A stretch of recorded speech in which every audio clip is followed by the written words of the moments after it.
Okay, part 3. Number 1. Nicole the drag racer accelerates at 9 meters per second per second. How far has she driven in 2 seconds? So let's see, what do I know? 2 seconds, that always stands out to me. The first thing I always see is time. So I'm going to write down that I know time is equal to 2 seconds. What else do I know? Okay. Nicole accelerates at 9 meters per second per second. Well, this is just a tricky way of writing meters per second squared. So I'm going to rewrite that up here. Alright. Well, if this is 9 meters per second squared, then I know this is my acceleration, because acceleration has units of meters per second squared. So I write that out. A is equal to 9 meters per second squared. Okay, and my question here is how far has she driven? Well, that's going to be displacement, right? Because displacement is like distance. It tells you how far. Okay. Let's look at our formula sheet and see if we can figure out what we got to use. So we need to use a formula that has T, A, and D in it. Well, I don't see D until this point. Yeah, it looks like this is going to be the one.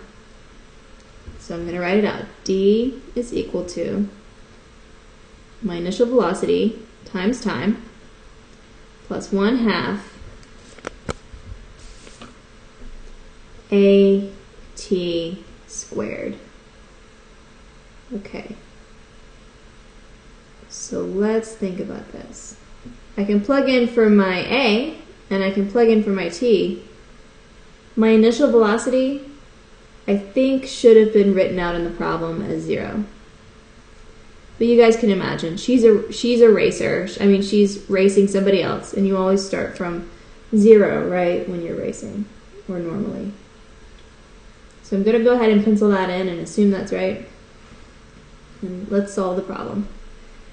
So I have D now is going to be equal to my initial velocity, which is 0, times my time, which is 2 seconds, plus 1/2 times my acceleration, which is 9 meters per second squared, times my time, and all of that squared. Okay. So this number is just going to multiply out to be 0.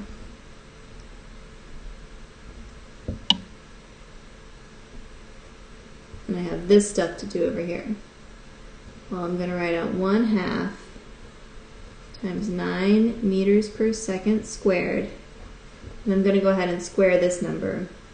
That's going to be 2 squared. It's going to be 2 times 2, which is 4. And that's going to give me units of seconds squared.